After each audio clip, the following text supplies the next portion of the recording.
समुद्र की गहराइयों में रहने वाले ये डीप सी क्रीचर्स अचानक से क्यों बाहर आ रहे हैं?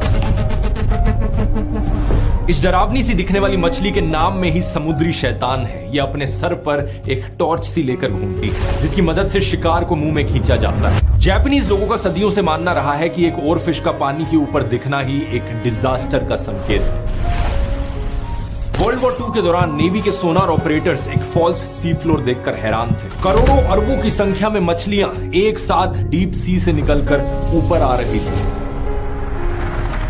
नमस्कार दोस्तों, जनवरी 2023 की बात है। जापान में एक मछुआरा अपनी नाव में मछली पकड़ने निकलता है। समुद्र में कहीं बीच जाकर ये अपना फिशिंग नेट पानी में फेंकता है। कुछ देर बाद जब अपने जाल में फंसी हुई मछलियों को निकाल रहा था, इसे एक बहुत ही अजीब सी लंबी सी मछली फंसी हुई मिलती है। ये मछली बहुत ज्यादा लंबी थी, मानो एक सांप की तरह। ऑलमोस्ट 6 मीटर इसकी लेंथ नापी गई बाद में। इसका शरीर चिपचिपा और रबड़ जैसा सफेद था। ये कोई नॉर्मल मछली नहीं थी, बल्कि गहरे समुद्र से आई ये एक डीप सी ओरफिश थी। आमतौर पर यह समुद्र की गहराइयों में करीब 1 किलोमीटर नीचे पाई जाती है। इस मछुआरे ने इसे वापस समुद्र में छोड़ दिया, क्योंकि जापानी कहानियों के हिसाब से ओरफिश का दिखना एक डिजास्टर का संकेत है, खासकर भूकंप का।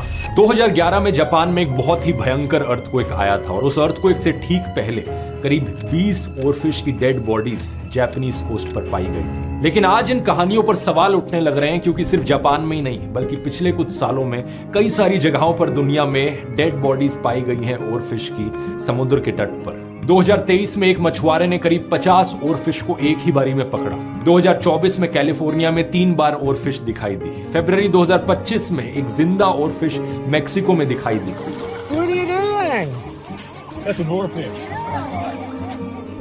इन मछलियों का इस तरीके से बार बार दिखाई देना एक बहुत ही हैरान कर देने वाली चीज है, क्योंकि कुछ साल पहले तक ओरफिशेस को देखना बहुत रेयर चीज होती थी। ये सिर्फ साल 2001 में ही पहली बार था कि एक जिंदा ओरफिश की फिल्मिंग करी गई। लेकिन बात यहाँ सिर्फ ओरफिश की ही नहीं है। गहरे समुद्र में बहुत सारे ऐसे डीप सी क्रीचर्स अचानक से बाहर निकलते हुए दिखाई दे रहे हैं। जाइंट फैंटम जेलीफिश, ये कमाल का जीव जिसके टेंटिकल्स रिबन जैसे 10 मीटर से भी ज्यादा लंबे होते हैं। यह आमतौर पर समुद्र के अंदर 1 से 2 किलोमीटर की डेप्थ पर मिलता है, लेकिन अंटार्कटिका में इन्हें 80 मीटर की गहराई पर देखा गया। इसी साल 2 और ऐसी घटनाएं हुई। रशिया में मछुआरों ने एक ऐसे जीव को पकड़ा जिसे देखकर लोग कहने लगे कि ये तो एलियन है। ये एक स्मूथ लंप फिश थी, जिसका शरीर एक ब्रेन जैसा दिखता है। इसके अलावा